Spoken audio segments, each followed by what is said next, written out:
All right, what's up, everybody? It's me, Timothy of Adjacent Statements.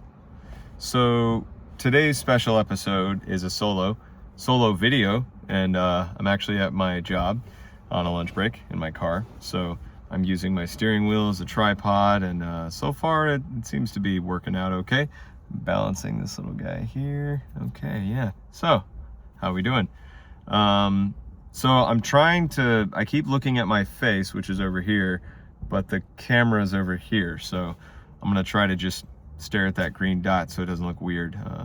But this is our style, right? We're rough and ready, unpolished. We're raw, authentic, you know? So, yeah. Hopefully the audio sounds good. I got the windows cracked because it's not hot, but I'm in the sun. So, you know, hopefully I got the best of both worlds here. But yeah, so there's the ramble. There's the intro. Welcome to Adjacent Statements, solo Timothy episode. Honestly, it's just going to be like a life update for me. I do have stuff that I want to talk about and discuss, but a lot of the topics that I want to explore and go through for the next few episodes are really just like a me and Isaac kind of thing. So you get a little peek into my life a little bit. And the topic I've selected for today was actually suggested by my brother Isaac, the Spartan race that I recently did. So, you know, just for those of you that don't know, Spartan as a brand owns lots of races like Ragnar and Tough Mudder and things like that. The Spartan race is the one that I've done by them. I did my first one when I first moved to California many years ago, and it was really cool. It was exciting. I think it was like the Las Vegas Sprint or something. It was, you know, right outside of, it was in Nevada, like not outside of Vegas, but it was called the Las Vegas Sprint. And it was pretty cool, you know, desert terrain. They had some water hazards. It was a pretty nice race. It was cool. And I've done other races since then. So the whole premise is they have different distances with obstacles. So the Spartan race is a race with obstacles, and the terrain is typically challenging or, you know, arduous somehow. You know, they'll have courses in all different kinds of places, but things will be, you know, kind of arranged for, you know, maximum difficulty and challenge. So the race that I did recently was the Big Bear Trifecta weekend. A trifecta is where you do the 3 standard Spartan race lengths, which is Sprint, Super, and Beast. Sprint is 5K, Super is 10K, and Beast is 21K. The trifecta weekend is where you do all 3 of those in a weekend, so over 2 days. So I did my Beast on Saturday, and then I did my Super on Sunday morning, and then my Sprint that following afternoon. And they whooped my butt real good. I've done the trifecta before. I did the trifecta weekend in Big Bear last year, and the reason why I came back this year was because I got a coupon. So they give you these vouchers, right, where you can come back and do the trifecta weekend again at a supreme discount. So I was like, oh man, I gotta do it again. It was so cool. Maybe I can do better, you know. Spoiler alert, I did not do better. I actually did worse in 2 of the races. I did better in 1. So I guess I'll just take you through it. So we got up to the Airbnb the night before, got in some rest and woke up early. I ate, you know, minimal. I don't usually eat before I work out. I typically work out fasted. I go, you know, I like to go a day or 2 without eating sometimes. It just, you know, feels great. But when I'm doing activity or when I'm doing strenuous things, I will typically eat something. So for this one, you know, I can't really run on a full stomach at all. I hate it. It makes me feel like I'm gonna barf. So I just ate like an egg and like a fistful of salt and then chugged some coffee. You know, I got to the course by, I don't remember when my wife dropped me off at the venue around like 6:30 or so. The Big Bear race is in, it's in Big Bear, California, but it's at a place called Snow Summit. It's a ski resort. Now, granted that it's in the middle of May, you know, this was May 16th that I went. There's no snow. So we have a nice bare ski slope basically, and a set of hills and traverses that are extra tough, right? The terrain is very technical. There's a lot of loose rocks, there's roots, there's trees and junk. Like it's pretty rough, you know, but it's also beautiful. It's a gorgeous area to hike, you know. So for those of you that haven't done a Spartan or don't know what the Spartan race is like, pretty much it felt like this. So I got there, did my check-in and registration, and well, I'd already like registered, but like I checked in and got my, you wear a headband with a number, and they give you a timer. There's a little gizmo. It's it's like a GPS. I don't know how to explain it. I don't know technology, but you wear it on your wrist and you turn it in at the end, and there's checkpoints along the way that will zap your timer as you run or walk through them to verify that you're first of all on the course and not cheating, and to calculate your pace. So you get your final time at the end this way. It's like a digital, automatically uploaded thing. So, and you also have like your start time on a wristband too. So I was in the men's elite age group, and I started at 7:15 a.m. on Saturday. So I got to the venue about 30-40 minutes prior to stretch and warm up, and use the bathroom one more time, get some water, and then be totally ready to go. Make sure my laces are tight, and then the DJ announcer guy will call up, okay, my 7:15 elite racers, come on down, and your first obstacle is technically the wall that it leads into the corral, so there's like I think it's a 4-foot wall, and you just you hop it, and then you're in this little corral with these gates, and there's the start line at the end. And a lot of the veteran racers, they position themselves at the front, and we know that's pretty much like they start there and they're probably going to finish there. This is one of those ones where blasting right out of the gate is not a good idea, and I'll explain in a minute. So you're all in the starting corral. The DJ is giving announcements, hyping everybody up. Everyone does the Spartan chant, which is, it's embarrassing to do, I guess. I was about to do it, but so he says, like, all right, now when I ask you what is your profession, I want you to give me 3 loud Spartan-aroos, and so in a row, like, he's like, Spartans, what is your profession? And then everybody's aroo, aroo, aroo, and it really like gets everyone energized. It hypes you up. You do get like a surge of, I don't know if it's adrenaline, but it's very exciting, and everyone's doing it with you, and you're all in there, man. I mean, everybody there's for the same thing, right? Especially for the beast. That was the biggest one for the trifecta, the 21K. And I think there's a 35 plus obstacles or something to do. So we're in there, we're chanting, we do it like one more time, then he's like, all right, go, and then we all take off. So right away, you're going uphill. This is the Big Bear course specifically. So right away, we're going uphill. There's a little bridge we go over, and then turn, and then up, the first uphill is like kind of like that. And the next, kind of like that. Yeah. Very gradual, right? Very gradual incline. Can you see? Yeah. Okay. And then the next hill is like really more steep, like a lot.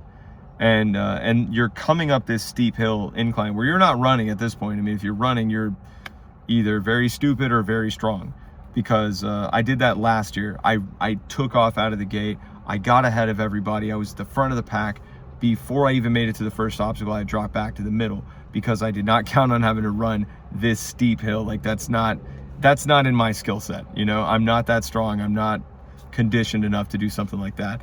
I'm sure there's probably racers that can and probably do, but no, so this year I paced myself. I had a gentle march out of the gate.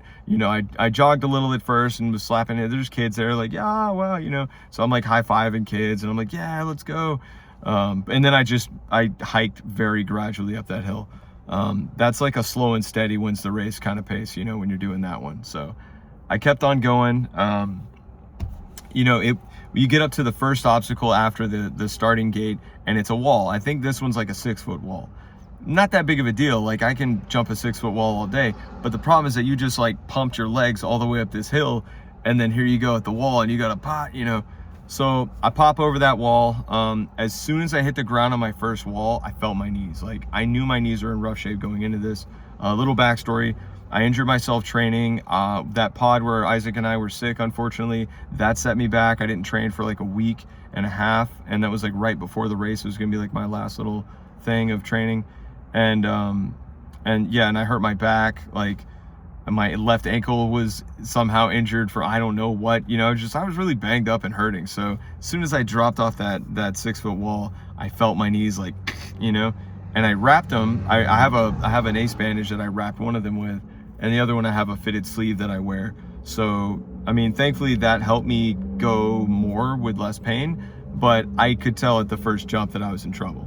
And plus, I mean, I already knew going into it, right? But anyway, so I press on, up and over more hills. The Big Bear course is hills. It's a lot. It's a lot of up and down, because to do, excuse me, to do 21 kilometers in that area, they basically have you going up and down, and lots of switchbacks and, you know, incline and decline over and over again. So I think the course this year was around, like 5,000-6,000 feet of elevation change, which is feet of going up and going down. You are at altitude too. I think Big Bear is like around 8,000 or 9,000 feet or something, maybe even close to, I don't know, it's probably 8,000 or 9,000. So, you know, that's another challenge, you know, which I have really large lungs, and that helps a lot. Like my breathing, I train breathing when I run. I do very well with that. So if it were not for the inclines, I mean, I could comfortably run flats at altitude, no problem. And I have, but the hills, I just can't, I cannot describe it. If you ever skip leg day in your life, you will know it, you know, like your quads are burning, your calves are going, your shins, like your legs are getting a complete, utter workout. And because of my knees, I was taking the downhill portions backwards as much as I could, which thankfully doesn't hurt knees at all. Like when you're going backwards downhill, oh, it's so great. I'm so glad I saw somebody doing that last year, and I was like, oh, I need to remember that. So the next obstacle I remember was a cargo net on the ground. So you have to get down and crawl under the cargo net. So I'm doing that, you know, lots of cool stuff. I mean, so I'll just kind of take you through. There's the cargo net was one, you're jumping walls. There's a 4 foot, 6 foot, 8 foot.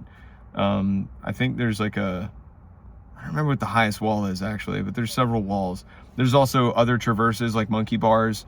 They have one called, it's either bender or beater. I can't remember. One is one is the other.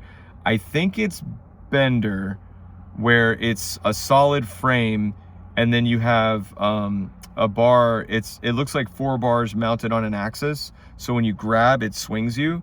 So, which it could be really hard, it could be really easy. I mean, obviously the easiest way to traverse that one is to grab the bar and let your momentum take you. So if you're kind of swinging like ape swinging, you know, you're grabbing one and grabbing the next and swinging through, it's a lot easier. And that's what I did, which my arms and my shoulders and my back are the strongest parts of me. I mean, my legs are okay. My legs were not okay enough for this, but thank God my arms and I'm a rock climber. I love to climb. I climb all the time. So that really helped me do all the upper body traverses very easily. There's another one, it's called Olympus. This one is actually really tough. So you're on a wall slanted about like that, and you're on this side, you know, so basically you've got these holds near the top, and such that your body is naturally just gonna flap up against the wall. You can get your feet there, you can get on your knees. I saw some guys doing it with their feet. I'm like, that looks exhausting, you know, because you're like squatting on the wall the whole time, and your body's really out there, you know. So I just try to get my body as close to that wall as possible. So I like basically on my knees, but like my legs spread apart as much as I can. And there's 3 types of holds. There's a hole, like a circle, you can kind of fit 2 or 3 fingers in maybe. Then there's little rock climbing grips that really suck. They're terrible, but they're better than the other one, which is a chain. And it's a very thin chain. It's not thick. It's not easy to grab. So I went for holes and grips. They're spaced in a weird way. So to traverse successfully, and the wall is long, like it's probably like, I don't know, like 2 car lengths, maybe a car length and a half. Somebody that does Spartan, fact check me, I don't remember.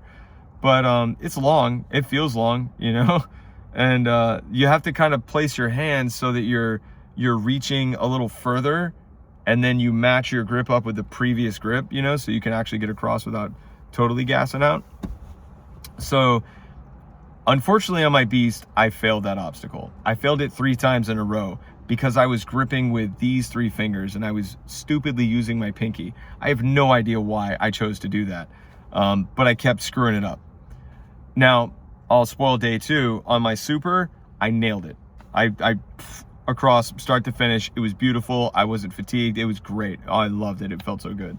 But unfortunately on my beast, I failed it the first time. Now, when you fail an obstacle, there's 2 different types of penalties. Some obstacles will force you to do 30 burpees. Now, I'm in the competitive race, so I have to do my penalties. Otherwise, I get disqualified and I won't get a finishing time or a medal or anything or a kiwi, you know. They give you kiwis and fruit at the end.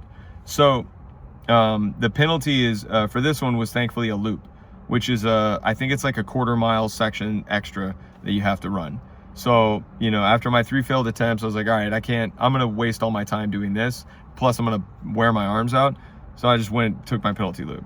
I still couldn't believe that I failed it. Like, I nailed it last year on my, I don't know, man. But anyway, the pinky, I don't know why. And plus I have a thing, I don't know if you can see that, like this. Yeah, there it is. I don't know what that is, but it's swollen and it hurts, and it's been that way for a few months. Sorry, I keep looking over here because maybe if I shift like this way, no, because I'm trying to look at my own face. That's the problem.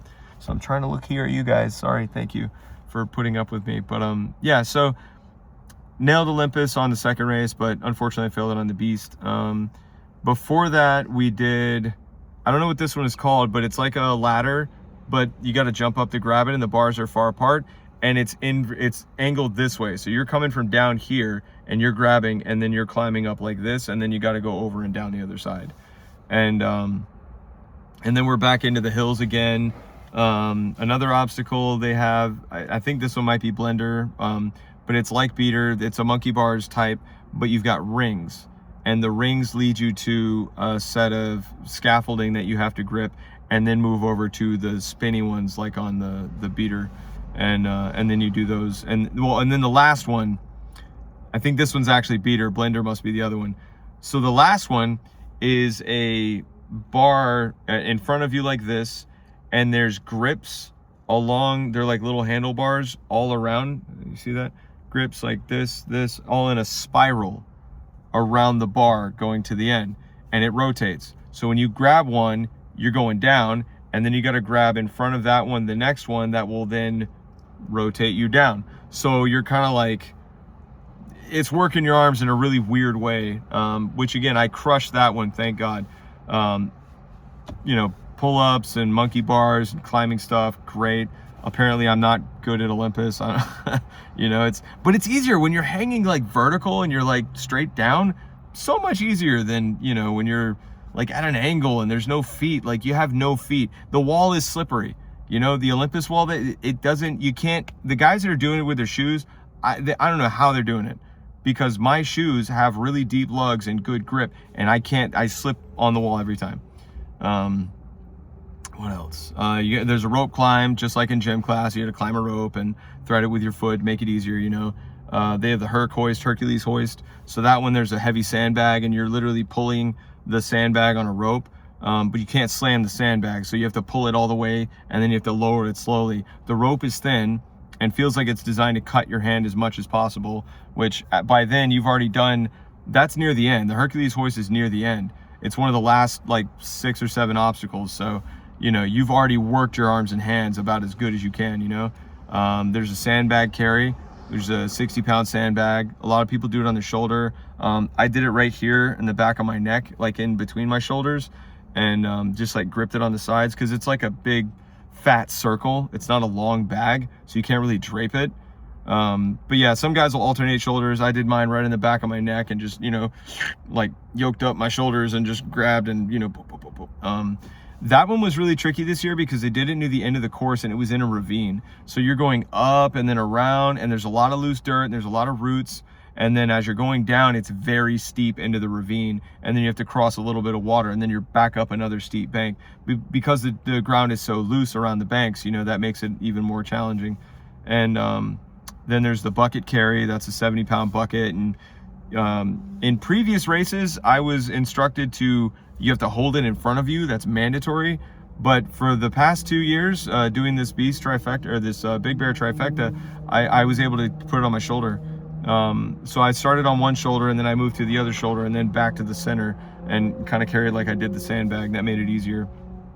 And I don't know what the distance is. It feels like forever though. But you are going down and up a hill when you do the bucket carry, and that's near the end. And then you have the slip wall, which is a big wall, and you got to go up one side and down the other. The side you're going up is supposed to be slick. It really isn't. I've done it several times at different races, and it's never that slick. And honestly, like, there's a rope for you to grab and get yourself up. I just run it. You just run up the wall. It's really that much of a grade. It's not bad. So I run up the wall, maybe catch like the last foot of the rope or something to pull you to the top, and then you climb down a little ladder on the other side. And I'm probably missing some. I know there's other obstacles. Oh yeah, the armor, which I think that stone, it's like a sphere, but it has a chain with a handle, which I don't know what the weight is, honestly. I feel like it was like 70 pounds, maybe 80. And you lift that and you carry it in front of you and you walk it to the end and back. We had to do the chains, which is a big 70-pound chain. And again, pick it up, carry it. There's a couple different things like that. They didn't have the Atlas stone this year, although I have done that one. That's a 100-pound stone. You pick it up and you move it back and forth. They did have the sled drag, so you're dragging a 70-pound sled. And the sled, it's got, you know, raised sides kind of, but a sharp bottom edge, so that corner is nice and, you know, it's not 90 degrees, but it's a little wider, but it's still enough to cut into the dirt. So when you're dragging your sled, it'll get stuck on the dirt, get stuck on roots, you know, you have to really muscle it over, and then you have to drag it back, crawl under barbed wire, crawl under more cargo nets. Probably, yeah, there's some more walls. There's another like inverted wall, kind of like the first one, only it's not a ladder, it's a solid wall, and there's a grip here and a grip here, and then you got the top. So that one's a little, I don't know, honestly, the climbing really doesn't bug me at all. Thankfully I'm well trained for that. It's some of the carries I think I could have done better, mostly because of the legs. I think the biggest opportunity I have is like training my legs better. Anyways, the last obstacle is probably the most famous, at least I think it is, at least to all the Spartans it is. You have to throw a spear. And the thing about the spear throw is you get one chance. And if you miss it, it's 30 burpees. And you don't cross finish line until you do your 30 burpees. And that's the very end of the race. So on my beast, I missed the spear throw. Well, I did miss. It was a miss. There's a target and it's a circle and there's a hay bale in the middle and then there's a rubber guard around the outside. So if you chuck your spear and you miss, it'll bounce off. So yeah, I whiffed my spear throw on the beast as well. So I did my burpees. It was painful. And then I crossed the finish line.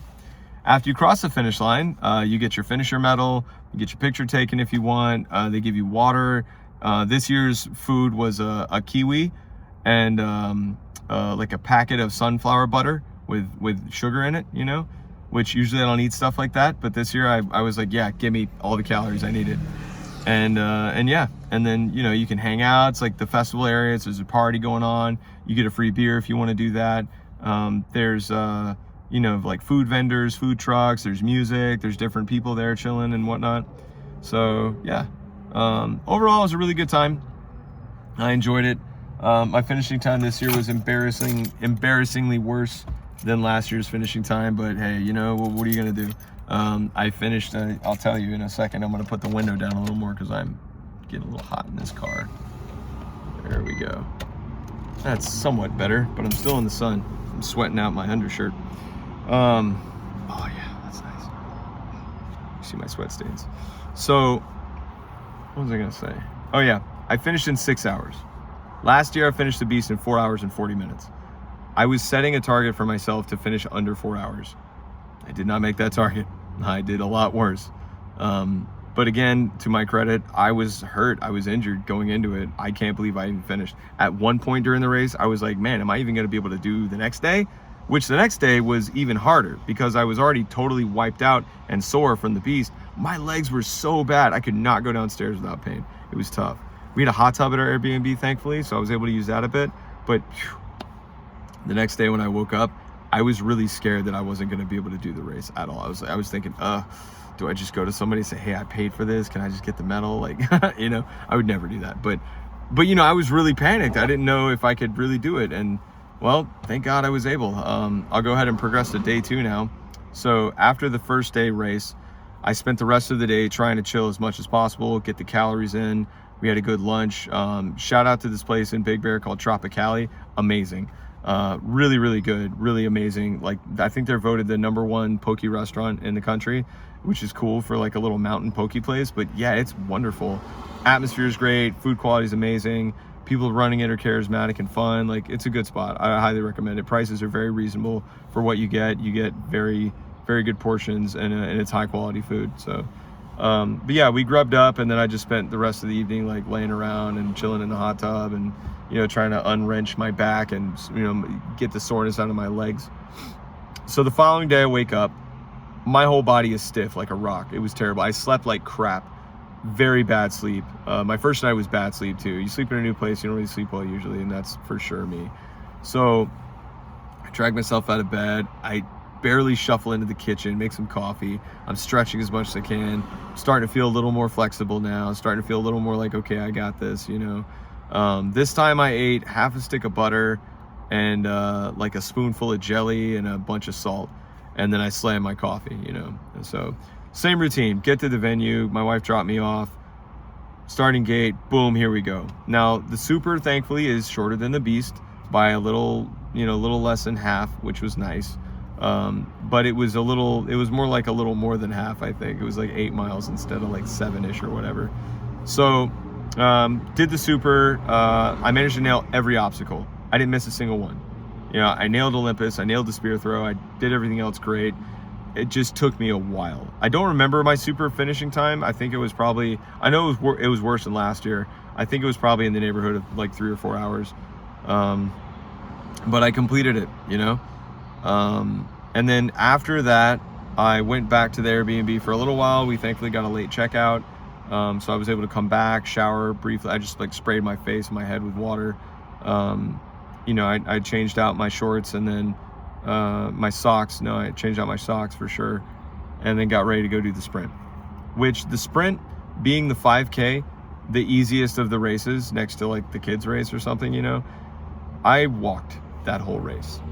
That's it. I skipped every obstacle that wasn't mandatory. It was an open heat, so there's no requirement, I walked the race for sure. There was a lot of guys there that were hurt like me that had done the trifecta weekend, and we were all walking it together, Shout out to this one dude that I met, Raymond. You were really cool, man.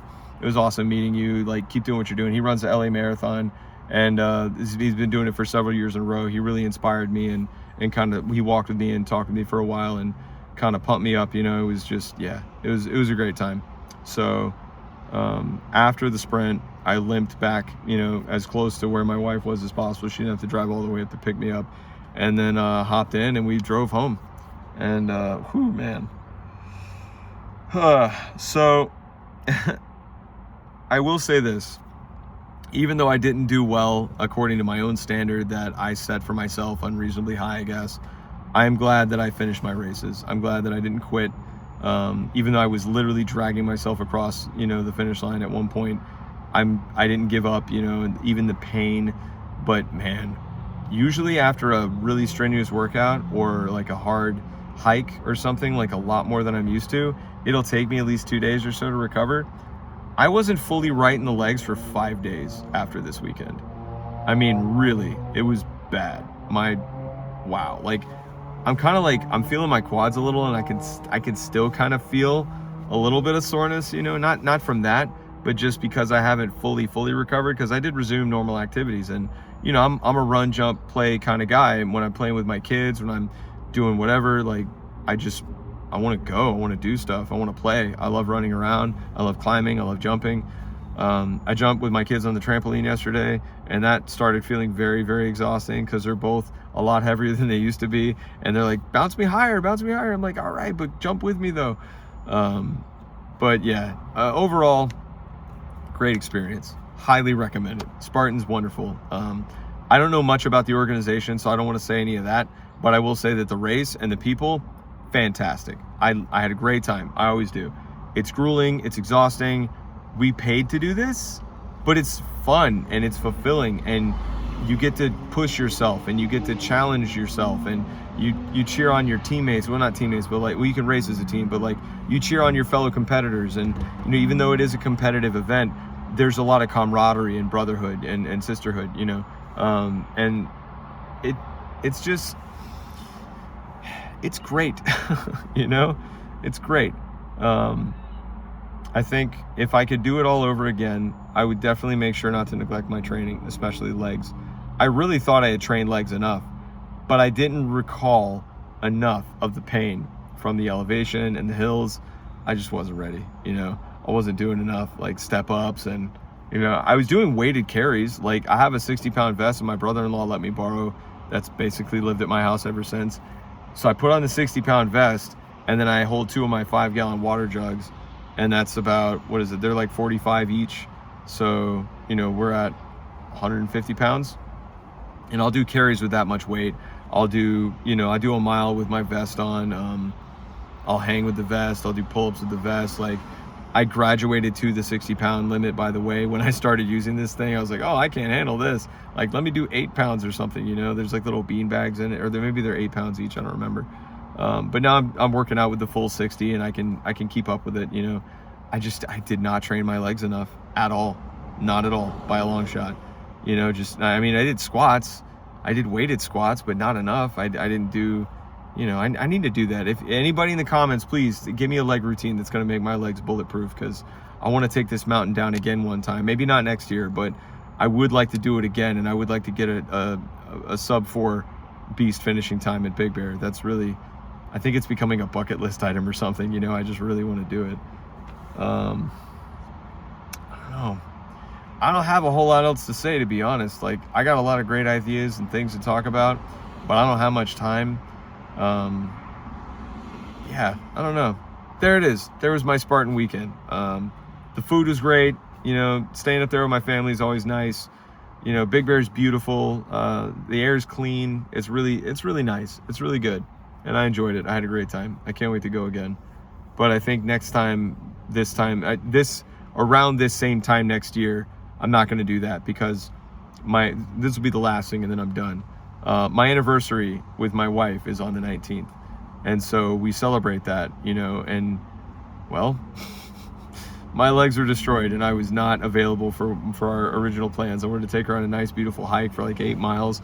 We cut it short. We did about 2, and then we walked around the botanical gardens. I mean, it was a beautiful time, but I think next year I'm not going to go and do a Spartan race, and we'll do something different. You know, it'll be more of a family time, you know, because then my daughter's birthday is right after, and we usually do our family vacation in May, and, you know, so, but yeah, it was a great time. I'm tired just thinking about it. There's a breeze coming in right now. Oh, thank goodness, it feels so good. But I hope everybody's doing good. Hope you watching this enjoyed it. It's a short one, you know, because, well, basically, like, me and Isaac couldn't get together because of our schedules, and I was out for 2 weeks. I had my race, I had my anniversary, I had the stuff with the kids, his work schedule. We just didn't align, you know? So I meant to do this last week, but because of my own obligations in life, I'll be honest with you, I didn't make the time for it, because I had other things that I prioritized higher than that. I think one thing that Isaac and I both agree on is that this is an amazing opportunity for us. I love doing this. I love you for watching this. Thank you for tuning in. And I want to put more energy and effort into the podcast, but my family and my personal stuff like that, it's my family. They're always going to come before anything, you know? I mean, to be honest with you, I put God before everything, but family first, you know? Like, I couldn't do it any other way. And I know Isaac agrees, like, our families, you know, those needs, like, we have wives, we have people to take care of, we have things to do. That's just going to be more important. And it's no offense to any viewers who are perhaps already, I don't know if we have anybody that's following us and keeping up with the weekly uploads, but, you know, that's, I apologize if that bothered anyone, you know, but yeah, it's just got to be like that. So, but that's all I got. It was a great time. I highly recommend it. Please do a Spartan. If you've done a Spartan, let me know in the comments. Let's talk about it. I love these things, and there's so many people out there way stronger, way faster, way better than me, and they inspire me to push myself and go more, do more, go further. So you know, I look forward to hearing any of those stories that anybody has. But yeah, thanks for listening, thanks for tuning in. I hope the audio is good. I'm just recording this raw right now, and I'm probably going to go ahead and upload right now while I'm at work. I'll just push the upload and stick my phone in my locker, and we'll see. But yeah, all right, guys, stay adjacent. You know, I keep looking over there. Sorry, this is because, yeah, there we go. All right, stay adjacent. Yeah, is that gonna catch on? All right, God bless you. Take care, everyone.